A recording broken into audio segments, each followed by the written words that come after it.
실물교훈 제28장 은혜의 보상.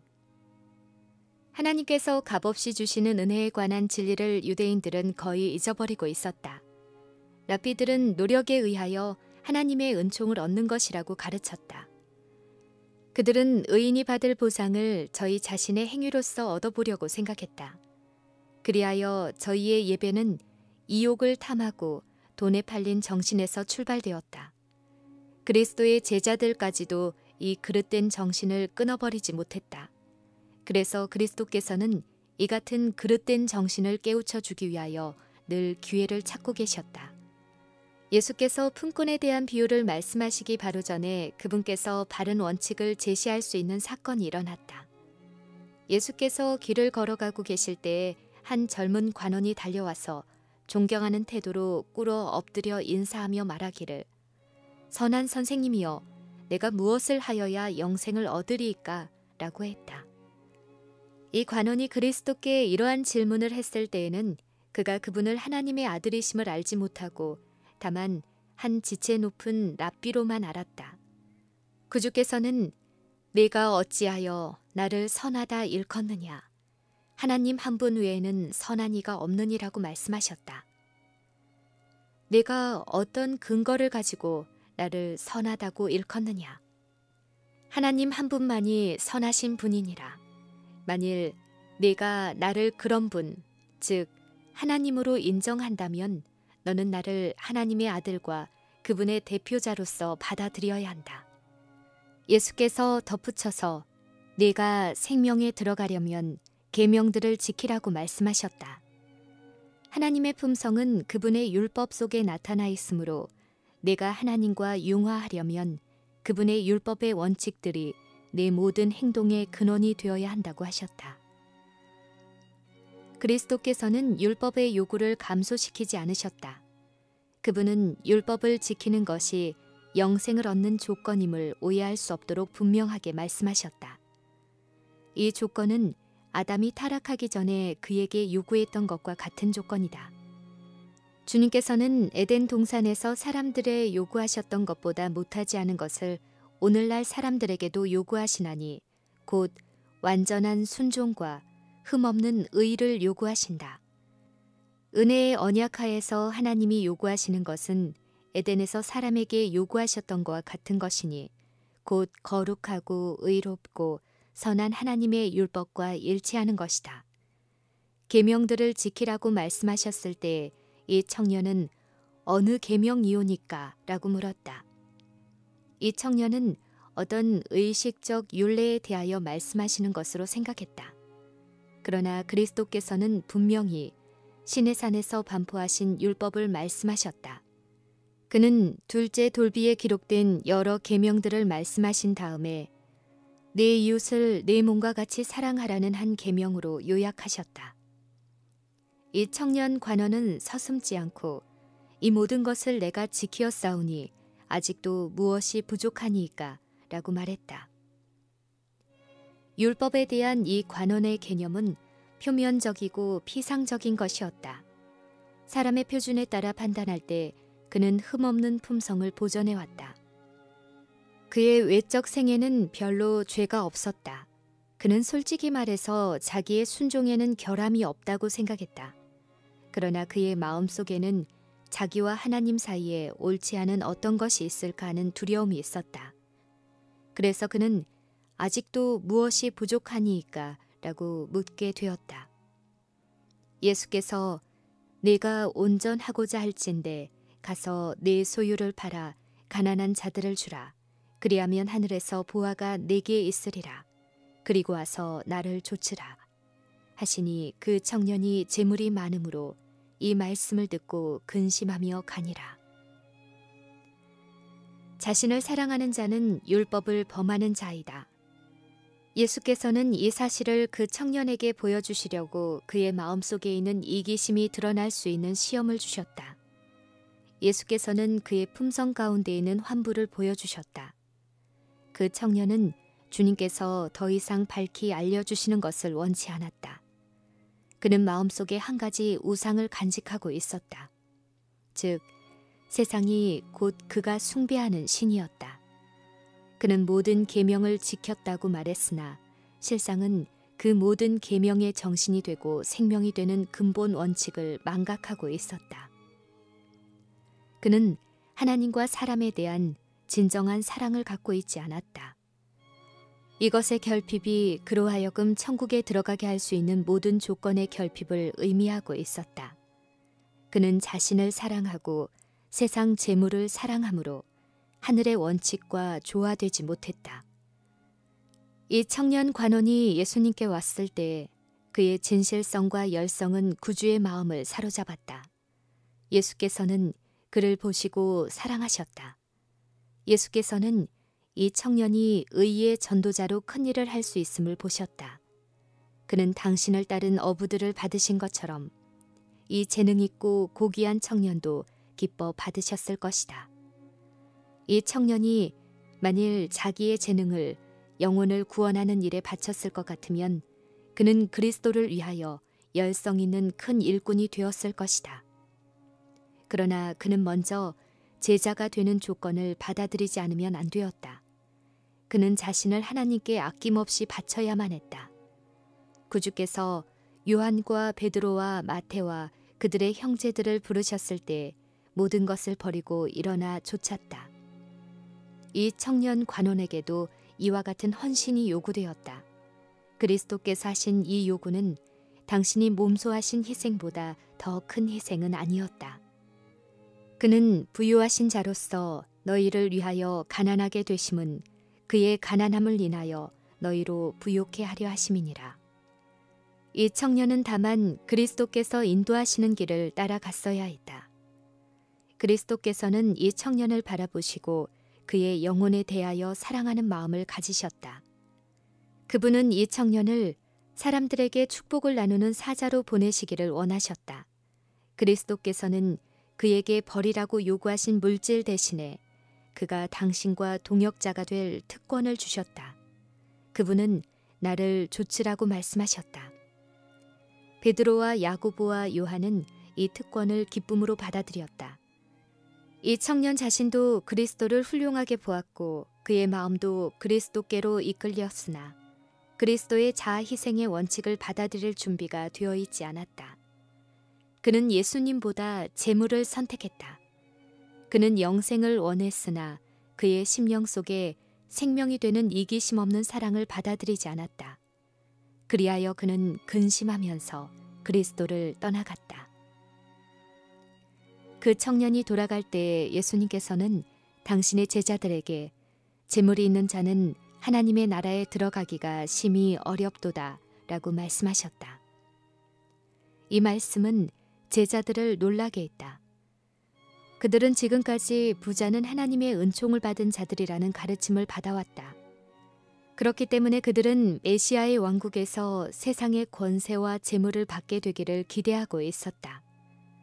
만일 부자가 천국에 들어가지 못한다면 그 외의 사람들은 무슨 소망이 있겠는가라는 생각을 갖게 되었다. 예수께서 다시 대답하여 가라사대 얘들아 하나님의 나라에 들어가기가 어떻게 어려운지 약대가 바늘귀로 나가는 것이 부자가 하나님의 나라에 들어가는 것보다 쉬우니라 하신대 제자들이 심히 놀라더라. 그때 그들은 자신들도 이 엄숙한 경고를 받아야 할 사람들 중에 포함되어 있음을 깨닫게 되었다. 구주의 말씀의 빛으로 말미암아 권력과 재물을 사모하는 그들의 속마음이 드러났다. 그리하여 그들은 자신의 운명에 대해 불안을 느끼면서 그런즉 누가 구원을 얻을 수 있는가 라고 외쳤다. 예수께서 저희를 보시며 가라사대 사람으로는 할 수 없으되 하나님으로는 그렇지 아니하니 하나님으로서는 다 하실 수 있느니라. 이와 같이 부자는 천국에 들어갈 수 없다. 부자의 재산이 광명한 천국에서 성도들에게 유업을 받을 권리를 주는 것이 아니다. 누구든지 그리스도의 거저 주시는 은혜로 말미암아서만 하늘 도성에 들어갈 수 있다. 너희는 너희의 것이 아니라 값으로 산 것이 되었다고 한 성령의 말씀은 가난한 자들에게뿐만 아니라 부자들에게도 하신 말씀이다. 사람이 이 말씀을 믿을진대 저희는 자기의 재산을 하나님이 위탁하신 것으로 생각하고 잃어버린 영혼을 구원하고 곤궁에 빠진 자들과 가난한 자들을 도와주기 위하여 그것을 하나님이 지시하신 대로 사용할 것이다. 사람으로는 그것이 불가능한데 그 이유는 사람의 마음이 이 세상 재물에 애착을 가지고 있기 때문이다. 재물의 신을 섬기는 일에 얽매인 자들은 도와달라는 부르짖음에 귀를 기울이지 않는다. 그러나 하나님으로서는 모든 것이 가능하다.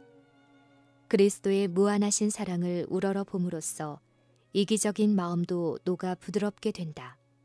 그렇게 되면 부자들도 바리새인이었던 사울처럼 내게 유익하던 것을 내가 그리스도를 위하여 다 해로 여길 뿐더러 또한 모든 것을 해로 여김은 내 주 그리스도 예수를 아는 지식이 가장 고상함을 인함이라고 말할 수 있게 된다.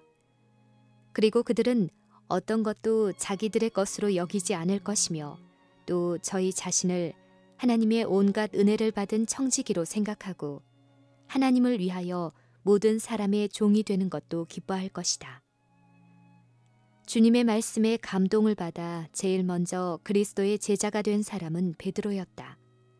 그와 그의 동생은 그리스도를 위하여 모든 것을 버린 일에 대해 만족하게 생각했다.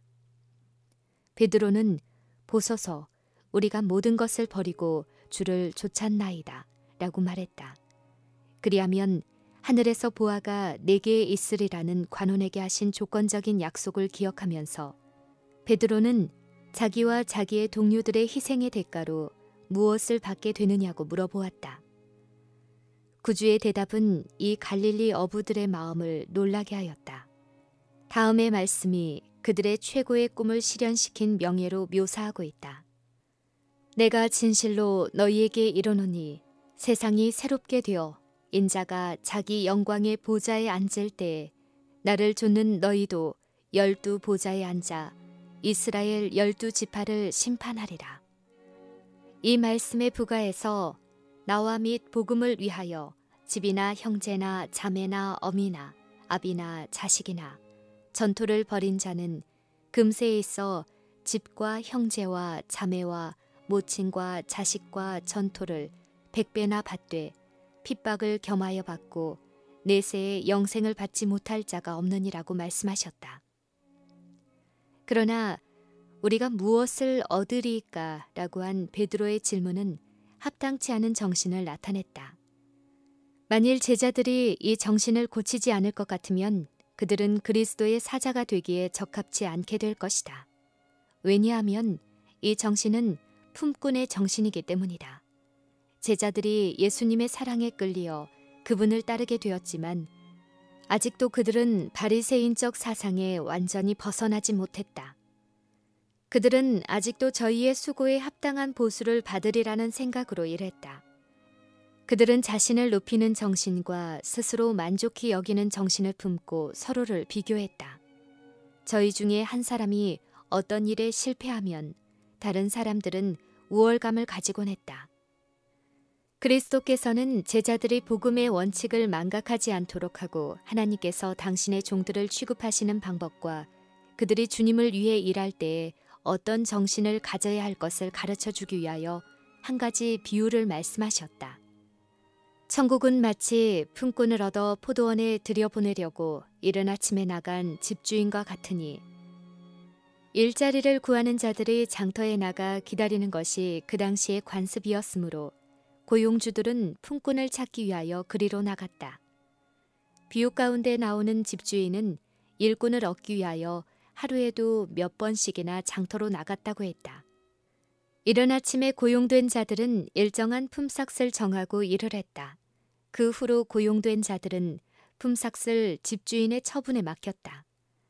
저물매 포도원 주인이 청지기에게 이르되 품꾼들을 불러 나중 온 자로부터 시작하여 먼저 온 자까지 품삯을 주라 하니 제11시에 온 자들이 와서 한 데나리온씩을 받거늘 먼저 온 자들이 와서 더 받을 줄 알았더니 저희도 한 데나리온씩 받은지라.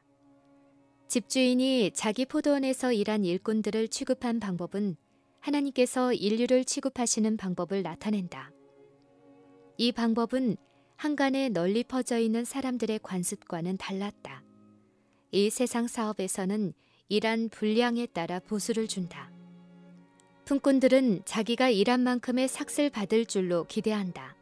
그러나 이 비유에서 그리스도께서는 이 세상 나라가 아닌 당신의 나라의 원칙을 설명하고 계셨다.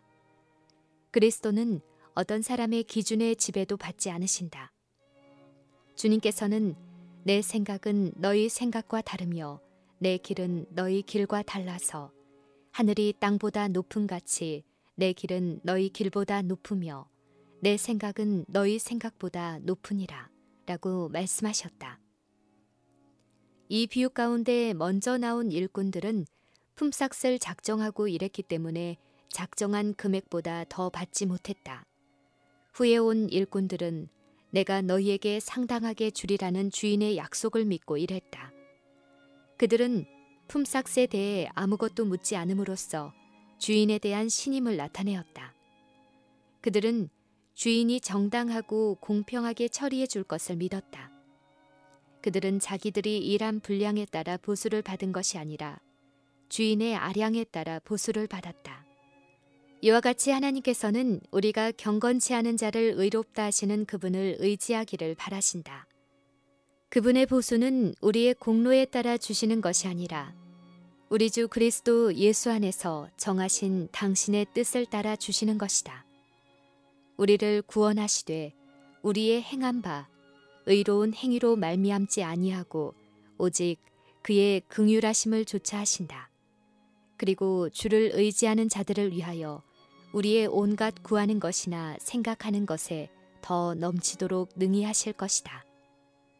하나님께서 가치 있게 보시는 것은 우리가 한 일의 양이나 눈에 보이는 결과가 아니라 그 일을 한 정신이다.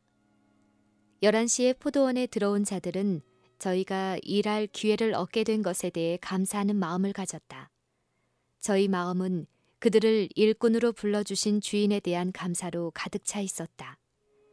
그리고 저녁이 되어 집주인이 그들에게 하루의 품삯을 지불해 주는 것을 보고 그들은 매우 놀랐다.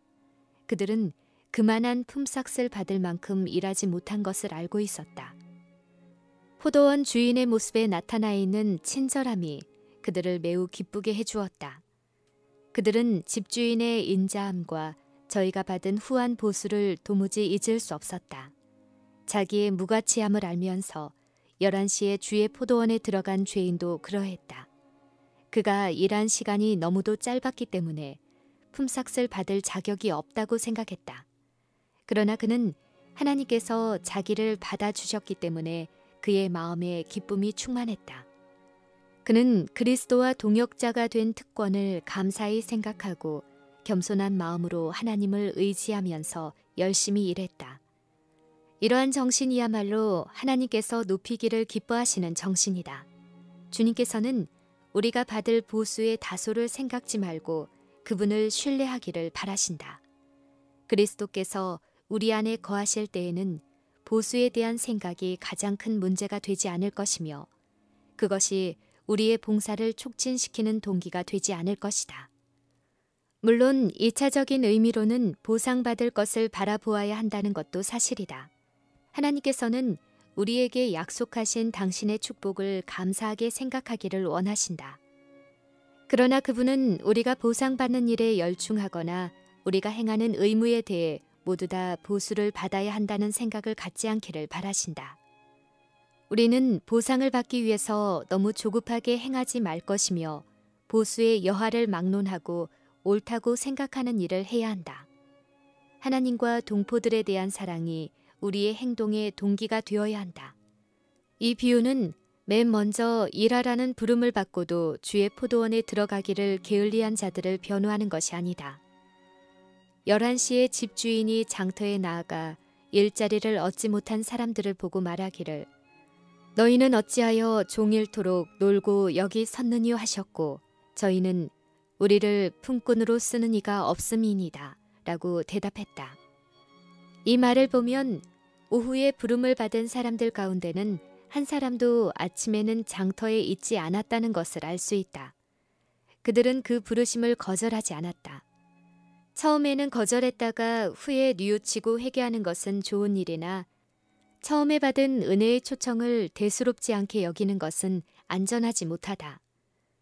포도원의 일꾼들이 한 데나리온씩을 받았을 때 아침부터 일한 사람들은 불평했다. 우리는 12시간을 일하지 않았는가? 그러니 저녁 서늘한 때에 단 1시간만 일한 사람들보다 삭슬 더 많이 받는 것이 합당치 않은가라고 그들은 생각했다. 그리하여 그들은 나중은 이 사람들은 1시간만 일하였거늘 저희를 종일 수고와 더위를 견딘 우리와 같게 하였나이다 라고 말하였다. 집주인은 그중 한 사람에게 이렇게 말하였다. 친구여, 내가 네게 잘못한 것이 없노라.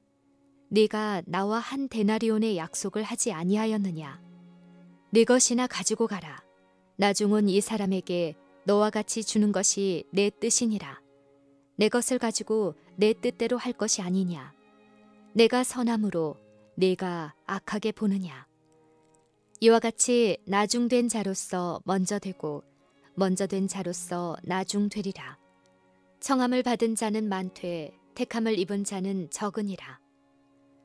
이 비유 가운데 먼저 온 일꾼들은 그들의 봉사로 인하여 다른 사람들보다 삭슬 더 많이 받아야 한다고 주장하는 사람들을 대표한다. 그들은 저희 일을 자만하는 정신으로 착수하고 자기 부정과 희생의 정신으로 하지 않는다. 그들은 한평생 하나님을 섬겼다고 주장한다. 그러고는 고난과 궁핍과 시련을 누구보다도 많이 견디었을 것이므로 저희는 다른 사람들보다 많은 보수를 받을 특권이 있다고 생각한다. 그들은 저희가 그리스도의 종이 된 특권을 생각하기보다는 저희가 받을 보수를 더 많이 생각한다. 저희는 자기들의 수고와 희생이 그들로 하여금 다른 사람보다 더 명예를 받을 가치를 부여해 준다고 생각한다. 그리하여 저희는 이러한 요구가 인정받지 못할 때에는 불평한다. 만일 저희가 자기들의 일을 사랑과 신뢰의 정신으로 했더라면 그들은 계속적으로 첫째가 되었을 것이다. 그러나 불평하고 원망하는 그들의 성미는 그들이 그리스도인답지 못하고 믿을 만하지 못하다는 것을 드러낸다. 그것이 자기가 남보다 앞서겠다는 욕망과 하나님께 대한 저들의 불신과 형제들에 대한 투기심과 인색한 정신을 나타낸다. 주님의 선하심과 관대함이 오히려 그들에게는 원망거리가 된다. 그리하여 저희는 저희의 심령과 하나님 사이에 아무런 연락이 없다는 것을 나타낸다. 저희는 크신 일꾼이신 주님과의 협력에서 오는 기쁨을 맛보지 못한다. 이처럼 편협하고 자신만을 돌아보는 정신보다 하나님께서 더 싫어하시는 것은 없다. 그분은 이러한 성미를 가진 자들과 같이 일하실 수 없다. 그들은 성령의 역사에 대해 무감각하다. 유대인이 먼저 주님의 포도원의 부름을 받았으나 이 때문에 저희는 교만하고 스스로 의롭다고 하는 자가 되었다. 저희의 오랜 기간의 봉사가 저희로 하여금 다른 사람들보다 더 큰 보상을 받을 수 있는 특권을 부여해 준다고 생각했다. 하나님을 섬기는 일에 있어서 이방 사람들이 저희와 동등한 특권을 갖는다는 말보다 더 저희를 격분시키는 말은 없었다. 그리스도께서는 먼저 당신을 따르도록 부르심을 받은 제자들 사이에 이러한 폐단이 생기지 않도록 경고하셨다. 그분은 교회가 연약해지고 화를 입게 되는 것은 스스로 의롭다는 정신 때문임을 아셨다. 사람들은 저희가 천국의 한 자리를 얻기 위하여 저희의 힘으로 무엇인가 할 수 있다고 생각한다. 또 사람들은 저희가 어느 정도 진보하면 주님께서 그들을 도와주신다고 생각한다. 그리하여 그들은 자기만을 많이 나타내고 예수를 적게 나타내게 된다. 남보다 조금 앞서게 된 사람들 중에 많은 사람이 자만심을 가지고 자기들이 다른 사람들보다 낫다고 생각한다. 그들은 아첨하는 말을 좋아하고 자기들이 가장 중요한 사람으로 생각되지 않으면 질투한다. 그리스도께서는 당신의 제자들에게 이러한 위험에 대하여 경고하셨다. 우리의 공로를 자랑하는 일은 합당하지 않다. 지혜로운 자는 그 지혜를 자랑치 말라. 용사는 그 용맹을 자랑치 말라. 부자는 그 부함을 자랑치 말라. 자랑하는 자는 이것으로 자랑할지니 곧 명철하여 나를 아는 것과 나 여호와는 인애와 공평과 정직을 땅에 행하는 자인 줄 깨닫는 것이라. 나는 이 일을 기뻐하노라. 여호와의 말이니라. 상급은 우리의 행위로 인하여 받는 것이 아니라 전적으로 그분의 은혜로 말미암아 받는 것이기 때문에 누구도 자랑하지 말아야 한다. 그런즉 육신으로 우리 조상된 아브라함이 무엇을 얻었다 하리요. 만일 아브라함이 행위로서 의롭다 하심을 얻었으면 자랑할 것이 있으려니와 하나님 앞에서는 없느니라. 성경이 무엇을 말하느뇨?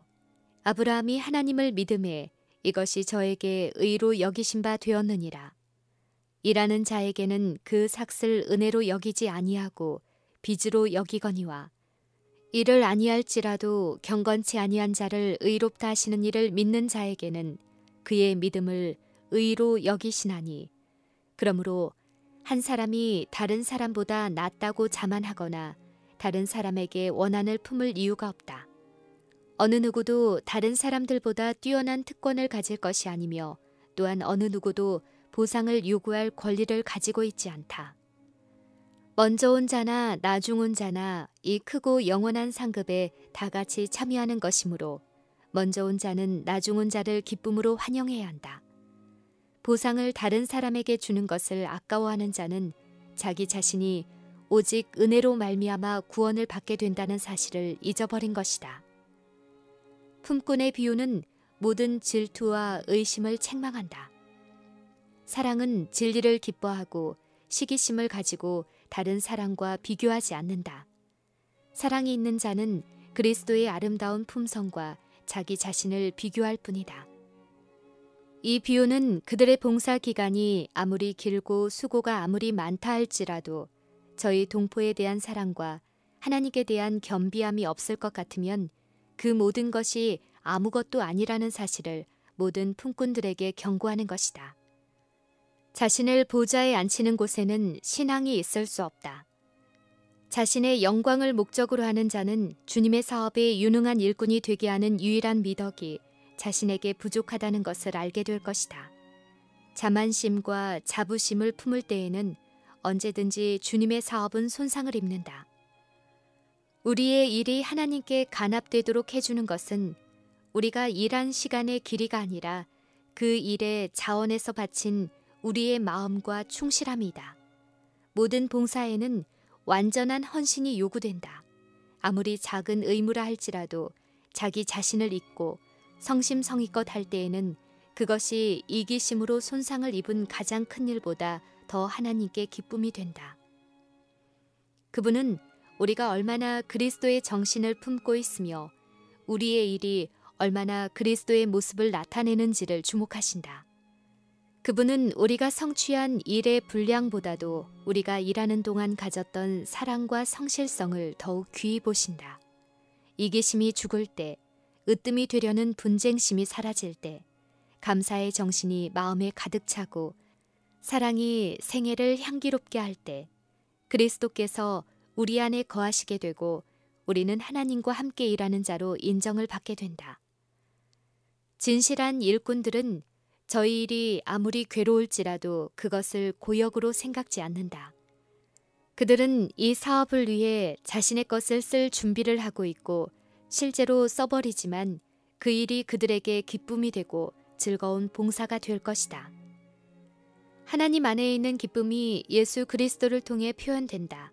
그들의 기쁨은 그리스도 앞에 놓여있는 기쁨, 곧 나를 보내신 이의 뜻을 행하며 그의 일을 온전히 이루는 이것이 될 것이다. 저희는 영광의 주님과 협력하고 있다. 이러한 생각이 모든 수고를 가볍게 하고 우리의 의지를 견고케 하며 어떠한 일을 당할지라도 우리의 심령에 용기를 주게 된다. 그리스도의 고난에 참여함으로 고상해지고 이기심 없는 마음으로 일하며 그리스도의 긍휼하심을 나누어 주고 그분의 사업에 참여해서 주님과 협력함으로써 저희는 주님의 기쁨을 확산시켜서 사람들로 하여금 그분의 고귀한 이름에 존귀와 찬송을 돌리도록 돕게 된다. 이것이 하나님을 위하여 참된 봉사를 하는 모든 사람이 지녀야 할 정신이다. 이러한 정신을 가진 사람들은 비록 꼴찌인 것처럼 보이나 첫째가 되는 반면에 이러한 정신이 부족한 많은 사람들은 첫째인 것처럼 보이나 꼴찌가 될 것이다. 자신을 그리스도께 바친 많은 사람들이 하나님의 사업에서 큰 일을 할 기회나 큰 희생을 할 기회를 찾지 못하고 있다.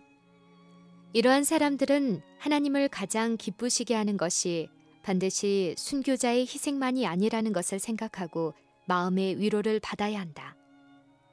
하늘책의 가장 높은 자로 기록되는 자도 반드시 날마다 위험과 사망을 직면하는 외방 선교사가 아닐 수 있다는 것을 생각해야 한다.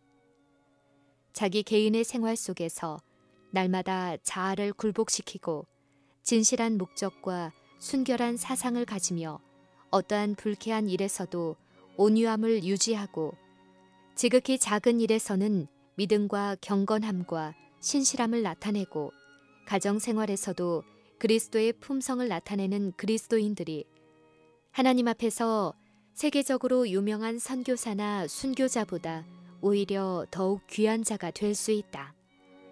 아, 품성을 평가하는 기준이 하나님과 사람 사이에 얼마나 다른가. 하나님께서는 사람들이 세상은 물론 가까운 친구들까지도 알지 못하는 수많은 시험들, 곧 가정과 마음속에서 일어나는 시험들을 대항하고 있는 것을 보신다. 그분은 사람들이 자신의 연약함 때문에 심령을 겸비하게 하고 또 단 하나의 악한 생각 때문에 진심으로 회개하는 것을 보신다. 하나님은 당신의 사업에 온 마음을 바쳐 헌신하는 자들을 보신다. 그분은 사람들이 자기 자신과의 격렬한 투쟁을 하는 것을 지켜보시고 그들의 승리를 주목하신다. 이 모든 것은 하나님과 천사들이 잘 알고 계신다. 여호와를 경외하고 그 이름을 존중히 생각하는 자들은 그의 앞에 있는 기억책에 기록된다. 성공의 비결은 우리의 지식이나 지위에 있는 것이 아니며 또 사람의 숫자나 재간이나 그들의 의지에 달려있는 것도 아니다. 우리는 자신의 무력함을 느끼고 그리스도를 명상해야 한다. 즐겨 순종하는 자는 모든 능력의 근원이 되시고 모든 생각의 근원이 되시는 자를 통하여 이기고 또 이기는 생애를 살 수 있게 될 것이다. 우리가 일한 시간이 아무리 짧고 우리의 일이 아무리 천할지라도 만일 우리가 단순한 믿음으로써 그리스도를 따를 것 같으면 우리는 보수를 받지 못해 실망하는 일이 없을 것이다. 가장 위대하고 가장 지혜로운 사람이 얻을 수 없는 것을 가장 미약하고 가장 비천한 사람이 얻을 수 있다. 천국의 황금문은 자기를 높이는 자에게는 열리지 않는다. 그것은 교만한 자들에게는 열리지 않는다. 그러나 영원한 문은 작은 아기가 떨리는 손으로 건드릴 때에 활짝 열리게 될 것이다. 순박한 믿음과 사랑을 가지고 하나님을 위해 일한 사람들에게 주시는 은혜의 보상은 복될 것이다.